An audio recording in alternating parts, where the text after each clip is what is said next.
사실 사무엘상어 다윗은 지금 우리가 사도행전 주일날 바울의 삶을 통하여 행하시는 하나님의 은혜를 살펴보는 것처럼 개척 초기에 살펴봤던 말씀들이에요. 한 5년 전의 말씀인데 다시 한번 다윗을 보면서 참 두 가지를 알았어요. 하나는 뭔가 하면 내가 이런 설교를 했던가? 나도 기억이 안 나는데 성도들이 기억이 나겠나? 이런 생각이 나고, 또 하나는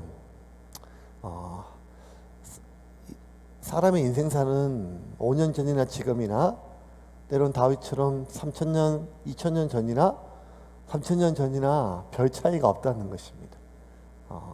사람들은 끊임없이 하나님을 믿는다 하지만 그들은 하나님을 의지하기보다는 눈에 보이는 무언가를 바라보고 오늘 나에게 만나를 주신 그 하나님을 의지하기보다는 내 손에 쥐고 있는 만나를 의지할 수밖에 없는 것. 아니, 그렇게 살아가는 인간의 모습들은 천년, 수천 년이 또 지나도 변함이 없다는 사실입니다. 결국 우리의 인생은 우리가 계획한 대로 되는 것이 아니라 하나님의 섭리대로 진행이 되지요. 그런데 사람은 그걸 자꾸 까먹습니다. 하나님의 섭리가 아니라 우리의 계획과 어쩌면 우리가 붙잡은 기회대로 된다고 이야기를, 아니 그렇게 생각을 하는 것 같아요. 지난주 살펴본 것처럼 다윗은 평안히 그날 밤 잠을 잤습니다. 왜? 미갈이 돌아왔으니까요. 자기가 사랑하는 미갈을 다시 사랑할 수 있기 때문에가 아니라, 자기가 더 이상 사울을, 선대왕을 죽였던 역적이 아니라 자신의 어떤 왕위의 정통성을 입증할 수 있는 그런 사람이 됐기 때문입니다. 그날 밤 아브넬도 평안히 갔겠죠. 왜냐하면 이제 내가 다윗과 함께 나라를 합쳐서 나의 많은 권력들을 유지할 수 있겠다고 하는 그런 생각으로 그날 밤 아브넬도 편히 자고, 그리고 다윗도 편히 잤습니다. 그런데 모든 것이 다 계획대로 진행된 것처럼 보이던 그날 모든 일이 자꾸 틀어지기 시작했었습니다. 그게 뭔가 하면 아브넬이 이 다윗의 군대 장관 요압에 의해서 죽임을 당하는 겁니다. 이 쉬운 일이 아니죠. 굉장히 큰 일이 발생했습니다. 왜 큰 일인가 하면 단순히 군대 장관 하나를 죽임으로 북이스라엘의 군대 장군이 죽었다고 끝나는 문제가 아니라 다윗의 모든 계획이 스포로 돌아간 겁니다. 스포로.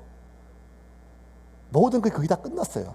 북이스라엘 이스보셋과의 전쟁이 거의 끝났고, 남유다와 북이스라엘의 군대의 숫자나 국력에 비하면 이제 북이스라엘 소멸해 가고 남유다는 다 끝났어요. 그러면 이제 시간이 지나면 자연스럽게 흡수통일이 돼요.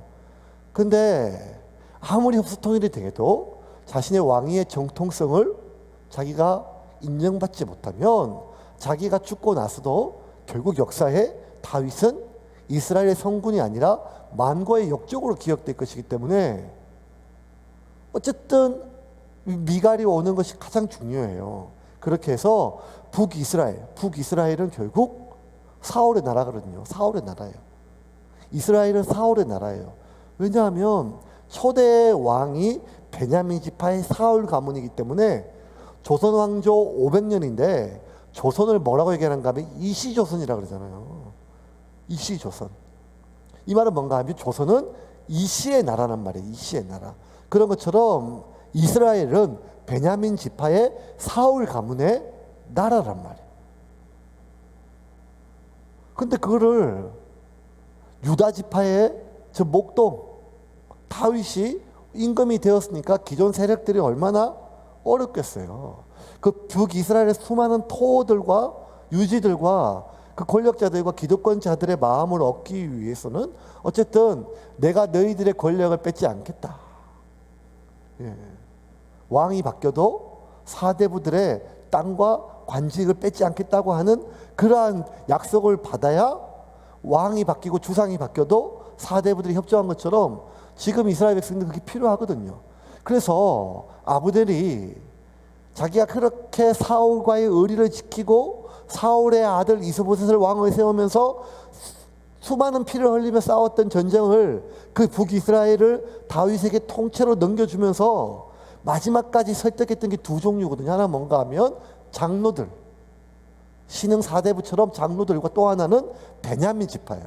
그들을 설득해가지고 다윗이 우리의 모든 전답과 권력을 뺏지 않겠다고 하는 그 약속을 받은 뒤에 그들을 안심시켰어요. 그러니까 사울이 얼마나 공을 들였겠어요. 그런데 그 모든 일을 만들었던 아브넬이 죽임을 당했어요. 왜냐하면 다윗의 군대 장관 요압이 왔는데 자기의 철천지 원수 아브넬이 와가지고 왕하고 편안하게 있다가 돌아갔다는 얘기 듣고 그 속된 말로 빡이 친 거예요. 왜냐하면 아브넬하고 지금 몇 년간 수년간 싸웠고 얼마 전에 이 아브넬이 자기 동생 아사엘을 죽였거든요. 자기 동생을 죽인 그 원수란 말이에요. 반드시 내가 죽여야 돼요. 그런데 그 원수인 아브넬이 갑자기 다윗 왕과 협상을 맺고 밀약을 맺어가지고 와서 편안히 갔다는 이야기를 듣고 감당할 수 없는 분노로 그 아브넬을 다시 이 헤브론으로 돌아오라고 하는 이야기 듣고 전령을 보내서 왔을 때 살짝 우리 한번 깊이 있게 얘기를 하자 하면서 성문 안에 들어가서 그를 그냥 찔러 죽였단 말이에요. 그 이 사실을 알게 되니까 모든 계획이 틀어졌어요. 첫 번째는 무엇인가 하면 다윗이 자신의 모든 계획, 특별히 북이스라엘 사람들이 이제는 다윗을 못 믿어요. 왜냐하면 그렇게 협약하고 평화 화친을 맺기 위해서 아브넬이 갔는데 아브넬이 죽었으니까 누가 봐도 이건 다윗의 계략으로 생각하니까 북이스라엘 사람들이 이제는 특별히 베냐민 지파가 야 우리도 아브넬처럼 언제 죽을지 모른다. 끝까지 싸워야 된다. 모든 통일 왕국의 계획이 무너졌어요. 두 번째는 미갈이에요. 미갈 데려온 것이 자신의 역적. 내가 사울 왕을 죽이지 않았다. 나는 사울의 사위다.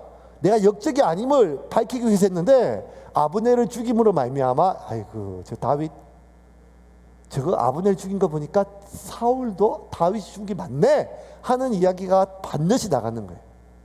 그러니 다윗의 모든 계획이 다 틀어졌거든요. 다윗이 결국 좌절했어요. 그러면서 다시 한번 마음이 하나님을 향해서 두려운 마음이 생겼어요. 하나님께서 하신 말씀, 사람이 아무리 마음으로 그 계획을 세울지라도 그 계획을 실행하시는 분은, 그 계획을 진행하시는 분은 여호와 하나님이라는 거예요. 결국 인생은 우리의 계획과 우리의 머리와 노력에 달려있는 것이 아니라 하나님의 섭리에 달려있다는 것이 다시 한번 뼈저리게 다가오게 된 거예요. 아브넬이 이렇게 그냥 갑자기 요압 때문에 죽게 될 줄을 다윗은 꿈에도 상상을 못했지요. 이거는 다윗뿐만 아니라 아브넬도 마찬가지 아니겠습니까? 아브넬이 마지막에 요압의 칼에 죽임 당하면서 어떤 생각을 했을까요?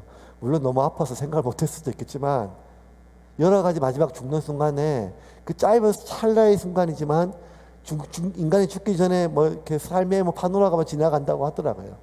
결국 마지막 죽임 당하는 그 순간에 죽어가는 과정 속에서 아브넬이 그날 정말 평안히, 오늘 본문에 읽었던 것처럼 아브넬이 평안히 가니라. 평안이라는 단어가 2번이나 쓰였는데 그렇게 평안히 모든 것이 끝났다고 생각했는데 결국에는 자신의 계획대로 된 것이 하나도 없고 자기는 자기가 죽였던 아사엘처럼 요압의 아들 동생처럼 이렇게 비명 행사되게 될 줄을 몰랐지요. 결국 인생은 계획대로 되는 것처럼 하나님의 섭리 가운데 된다는 거예요. 이 아브넬이 자신의 북이스라엘을 통째로 다윗의 손에 넘겨주면서 베냐민 지파와 장로들을 설득할 때 내세웠던 명분이 딱 한 가지였어요. 그게 뭐였는가 하면 하나님이 오래전에 다윗에게 이 나라를 주시기로 약속하셨다는 거예요. 지금까지 자기가 내세웠던 모든 명분과 반대되는 거예요. 그래서 뭘 내세웠는가 하면 이미 대세가 기울었다. 이제 우리는 진다. 그러니까 진리를 따르자. 우리 목숨이라도 거두고 손에 쥐고 있는 요 기득권이라 붙잡자. 뭐 이렇게 얘기한 게 아니라 대의와 명분을 내세웠단 말이에요. 원래 이 사울은 아니었다. 다윗이 하나님이 정해놓으신 다음 왕이다. 그러니 하나님의 뜻대로 가는 것이 맞다 하나님의 뜻을 대의명분으로 삼았단 말이에요. 그래서 장로들을 설득하고 하나님의 뜻을 내세워서 베냐민 지파를 설득했단 말이에요. 그런데 정작 그렇게 하나님 뜻 해놓고 아브넬은 단 한 번도 하나님께 뜻을 구하지는 않았어요. 하나님의 허락도 구하지 않았어요. 이게 얼마나 웃기는 겁니까? 그렇게 하나님의 뜻, 하나님의 섭리를 얘기했지만 결국 아브넬은 이 세상에는 결국 이 모든 당사자, 특별히 그 의사결정할 수 있고 내 삶의 중요한 결정을 할 수 있는 그 사람의 생각과 그 사람의 마음에 달려있고 어떻게든지 그 사람의 마음을 얻고 그 사람들의 마음을 내가 내 것으로 얻는 것이 중요하다고 생각해서 사울 왕이 죽었거든요, 결국. 그런데도 불구하고 아브넬은 하나님의 뜻을 그렇게 명분으로 내세웠지만 정작 하나님과 한 번도 묻지도 않고 하나님의 뜻을 구하지도 않고 하나님의 허락도 구하지도 않는 채 자기 계획대로 일을 진행했고 모든 것이 잘 이루어졌다고 생각하고 평안히 갔다가 결국 비극적으로 죽임을 맞게 되지요. 다윗과 아브넬이 했던 공통적인 색깔이 이거예요. 결국 인생은 하나님의 섭리대로 된다는 거예요. 오늘 이거 한 가지, 하나님의 섭리대로 된다는 거예요.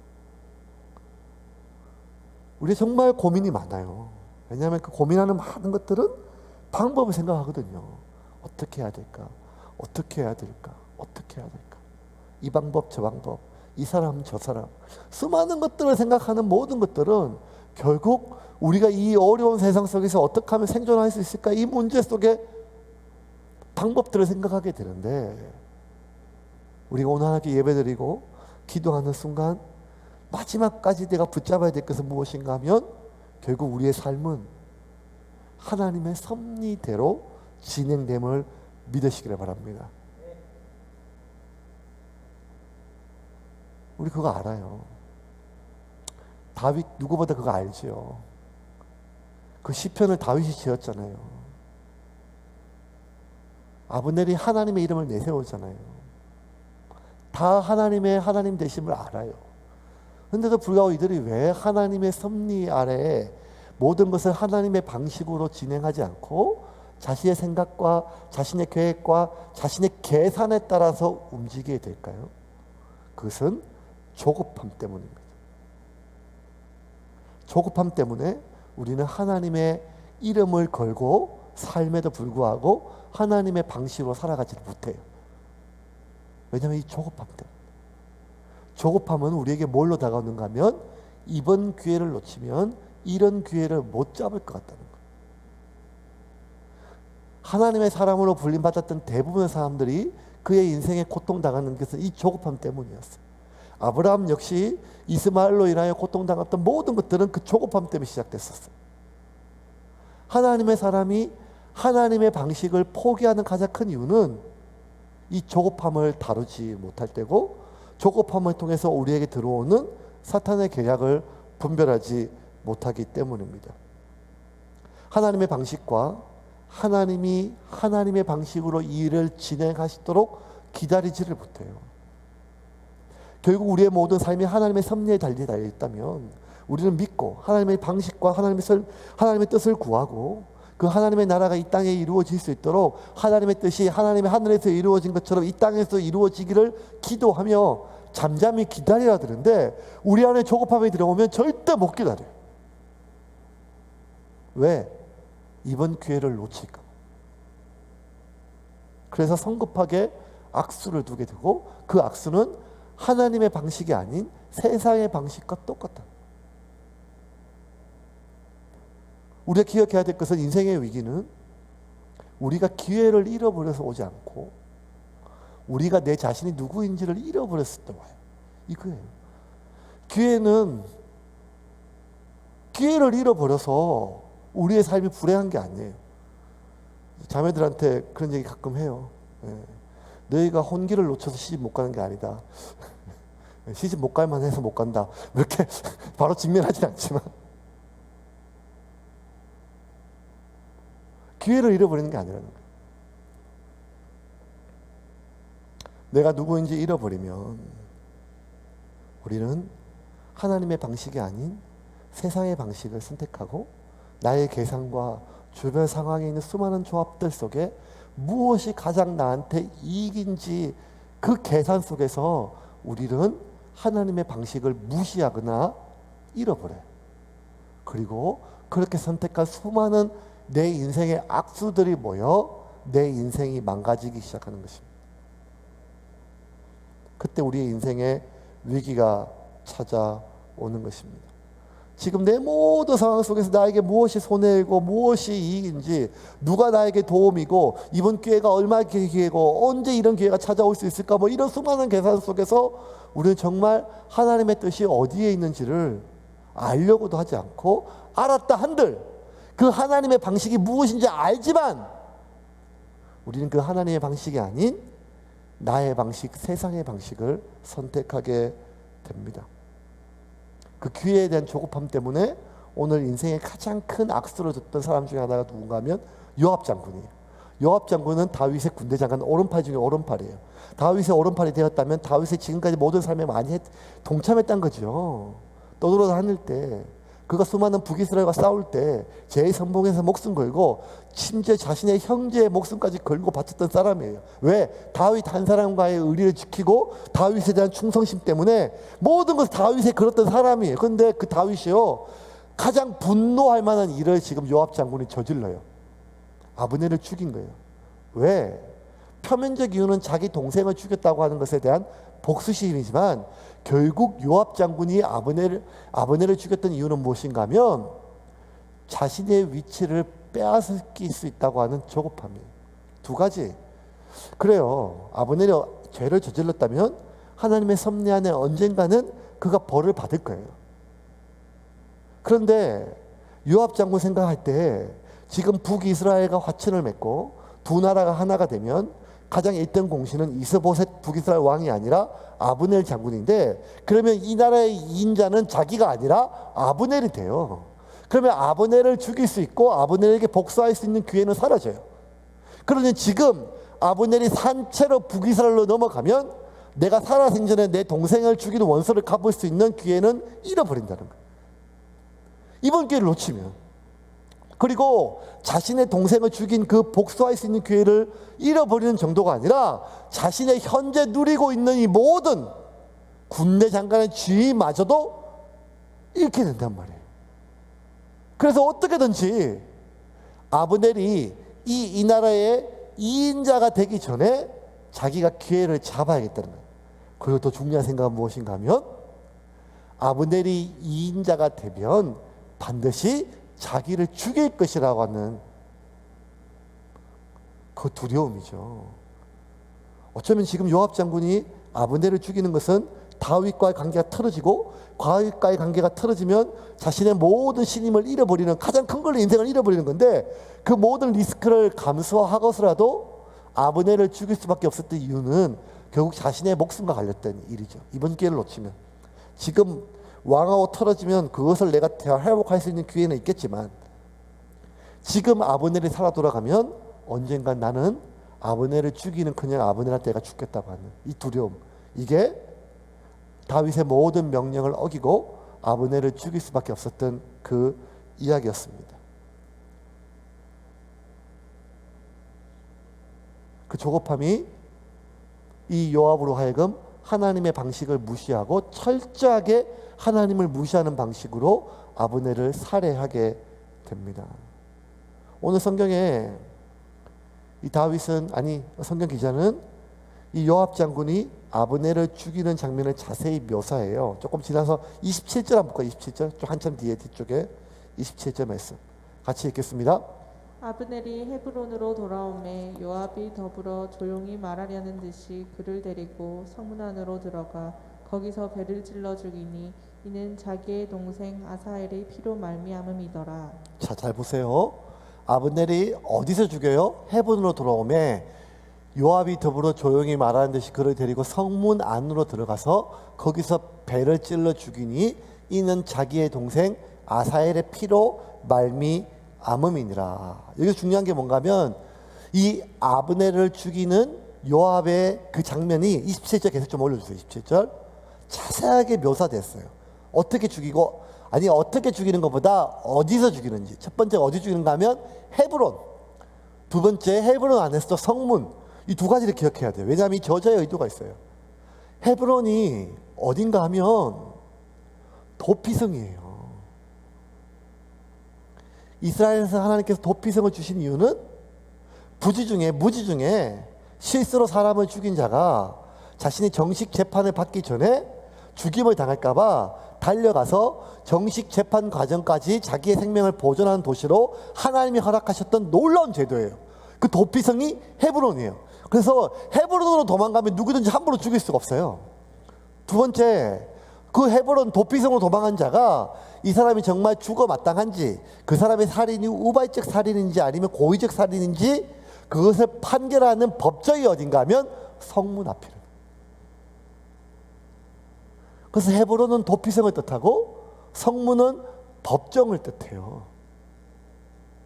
그런데 이 요압이 도피성에 들어온 아브넬을 죽였고, 그것도 그 하나님 앞에서 이 사람의 살인이 정당한지 아니면 타당한지 부지중인지 고의적인지 하나님 앞에 다뤄야 될 그 법정 앞에서 재판 없이 복수심으로 아브넬을 죽였어요. 복수심으로 사람을 죽이는 것을 막기 위해서 하나님이 선택했던 헤브론, 그것도 성문 앞에서 이 요압이 아브넬을 죽였다고 하는 것은, 아브넬은 하나님의 모든 방식을 하나하나 다 무시해요. 복수, 그리고 조바심, 그리고 두려움.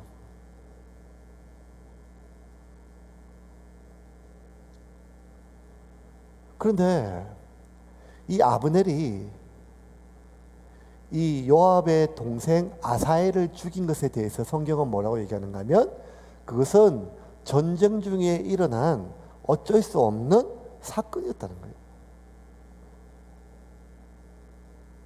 2장 19절부터 23절 말씀, 요압의 동생 아사엘이 죽는 장면들을 한번 봅시다. 같이 읽겠습니다. 아사엘이 아브넬을 쫓아 달려가되 좌우로 치우치지 않고 아브넬의 뒤를 쫓으며. 자, 잘 보면 이게 어떤 장면인가 하면 북이스라엘과 남유다가 싸우는데 북이스라엘이 져요. 그래서 북이스라엘 군대 장관 아브넬이 도망을 가요. 이미 남유다가 이겼어요. 근데 요압의 동생 아사엘이 이번에 도망가는 아브넬을 살려뒀다가는 다시 이런 기회가 없을 것 같으니까 이번 기회를 놓치면 얘를 못 죽이니까 무리를 해서 쫓아가요. 똑같아, 조급함 때문에. 그래서 20절 계속 읽어볼까요? 아브넬이 뒤를 돌아보며 이르되 아사엘아 너냐 대답하래 나로다. 예, 계속. 아브넬이 그에게 이르되 너는 왼쪽으로나 오른쪽으로나 가서 청년 하나를 붙잡아 그의 군복을 빼앗으라 하되 아사엘이 그렇게 하기를 원하지 아니하고 그의 뒤를 쫓으매 아브넬이 다시 아사엘에게 이르되 너는 나 쫓기를 그치라.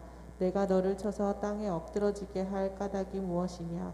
그렇게 하면 내가 어떻게 내 형 요압을 대면하겠느냐 하되.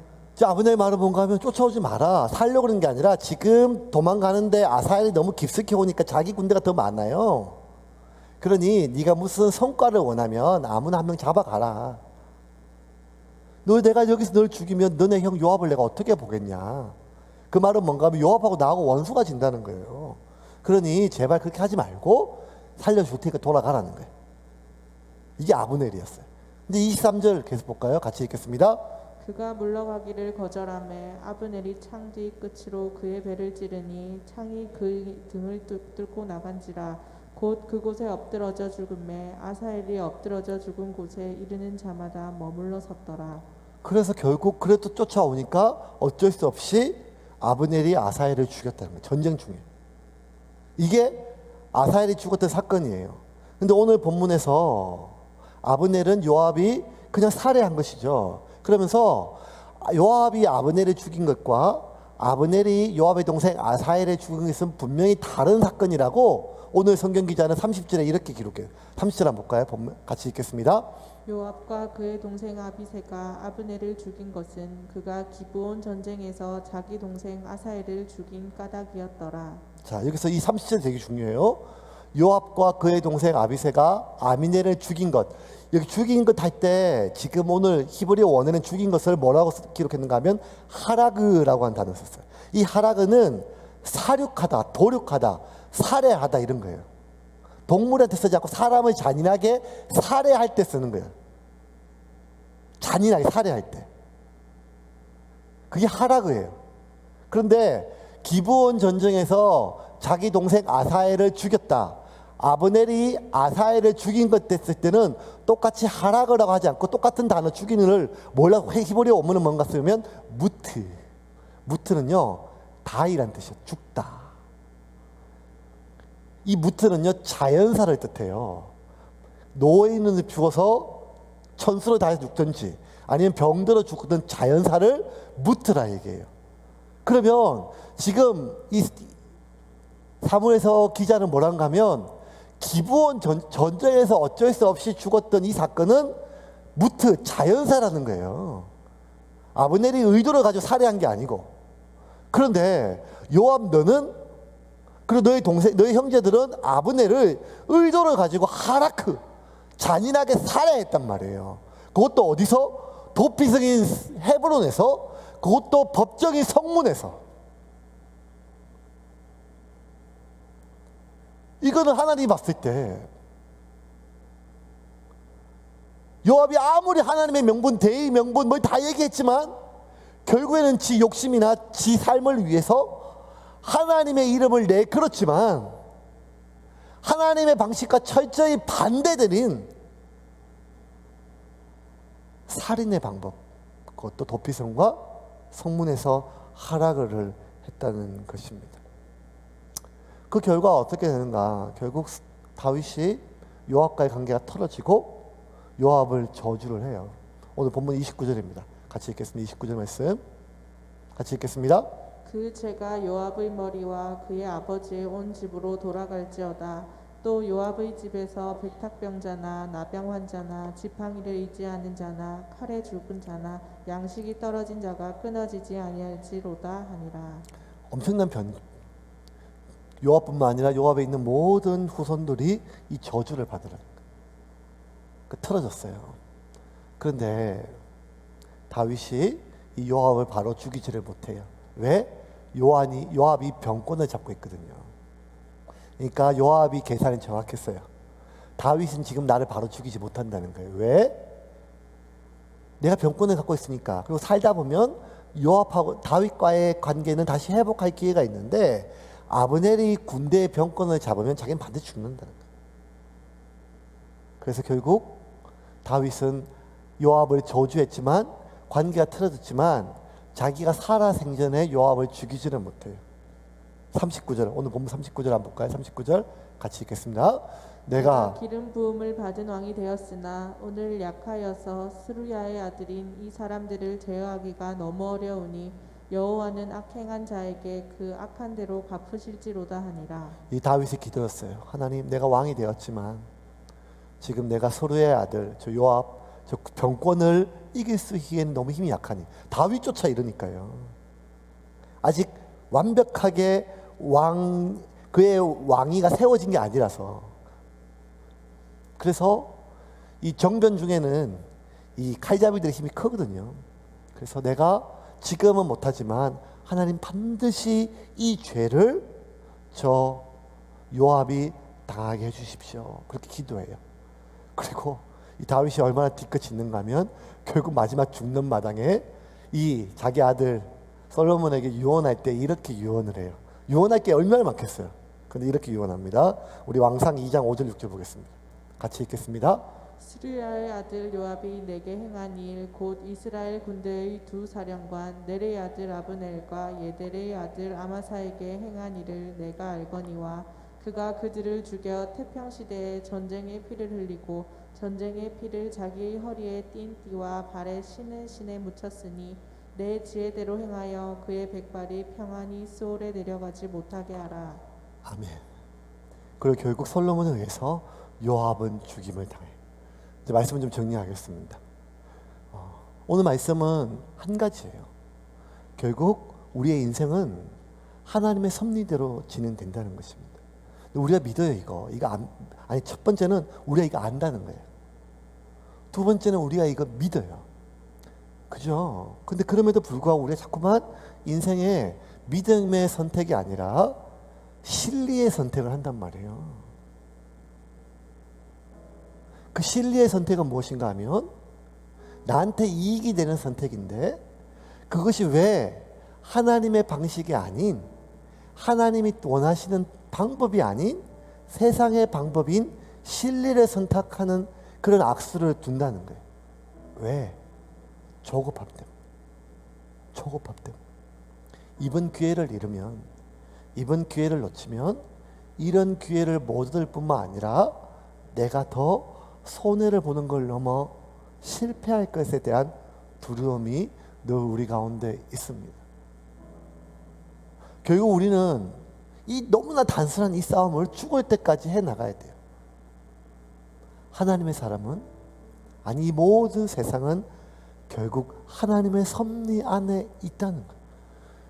이거는 그가 어떤 일을 하든지 간에, 심지어 목사이고 교회를 개척했다 할지라도, 아무리 거룩한 일을 하고 선교를 하고 설교를 하고 교회 목회를 한다 할지라도 하나님의 거룩한 일을 하지만 하나님의 방식이 아닌 사람의 방식으로 일할 수 있다는 거예요.